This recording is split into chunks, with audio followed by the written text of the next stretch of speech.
आज के संदेश का शीर्षक परमेश्वर की अनंत कलीसिया। आज के पवित्र शास्त्र का भाग इफिसियों अध्याय 2 पद 14 से 22।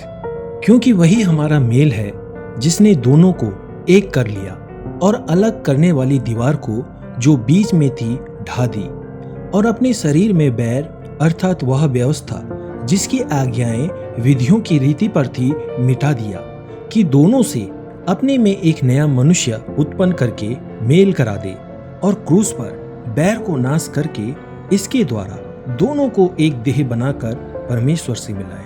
उसने आकर तुम्हें जो दूर थे और उन्हें जो निकट थे दोनों को मेल मिलाप का सुसमाचार सुनाया, क्योंकि उसी के द्वारा हम दोनों की एक आत्मा में पिता के पास पहुंच होती है। इसलिए तुम अब विदेशी और मुसाफिर नहीं रहे, परंतु पवित्र लोगों के संगी, स्वदेशी और परमेश्वर के घराने के हो, और प्रेरितों और भविष्यवक्ताओं की नींव पर, जिसके कोने का पत्थर मसीह यीशु स्वयं ही है, बनाए गए हो, जिसमें सारी संरचना एक साथ मिलकर प्रभु में एक पवित्र मंदिर बनती जाती है, जिसमें तुम भी आत्मा के द्वारा परमेश्वर का निवास स्थान होने के लिए एक साथ बनाए जाते हो। मुख्य वचन मत्ती अध्याय 16 पद 18। अधोलोक के फाटक उस पर प्रबल न होंगे। क्या आराधना सभा समाप्त हो गई है? जैसे ही रविवार या सभा समाप्त हो रही थी, एक युवा माँ ने 2 बच्चों के साथ हमारे चर्च में आते समय कहा। एक स्वागतकर्ता ने उसे बताया कि निकट के एक चर्च में 2 रविवार या आराधना होती हैं और दूसरी जल्द ही शुरू होने वाली है। क्या वह वहां जाना चाहेगी? वह युवा माँ ने हाँ कहा और कुछ दूरी पर उस चर्च में जाने के लिए आभारी थी।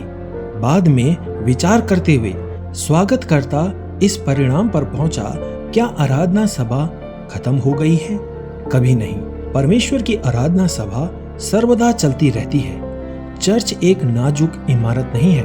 पौलुस लिखता है, इसलिए तुम अब विदेशी और मुसाफिर नहीं रहे, परंतु पवित्र लोगों के संगी, स्वदेशी और परमेश्वर के घराने के हो, और प्रेरितों और भविष्यवक्ताओं की नींव पर, जिसके कोने का पत्थर मसीह यीशु आप ही है, बनाए गए हो, जिसमें सारी संरचना एक साथ मिलकर प्रभु में एक पवित्र मंदिर बनती जाती है, जिसमें तुम भी आत्मा के द्वारा परमेश्वर का निवास स्थान होने के लिए एक साथ बनाए जाते हो। यीशु ने स्वयं ही अपनी कलीसिया को अनंत काल के लिए स्थापित किया है।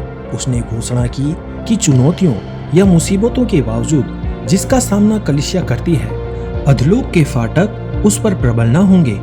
इस सशक्त लेंस के माध्यम से हम अपने स्थानीय चर्चों को, हम सभी को परमेश्वर की विश्वव्यापी कलीसिया के एक हिस्से के रूप में देख सकते हैं, जो मसीह यीशु में सभी पीढ़ियों में हमेशा और हमेशा के लिए बनाया जा रहा है। आपकी स्थानीय कलीसिया के विषय में कौन सी बात आपको आभारी बनाती है?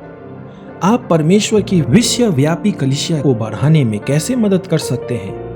प्रिय यीशु, अपनी कलीसिया के एक हिस्से के रूप में प्रिय यीशु, मुझे आप में बनाते रहो।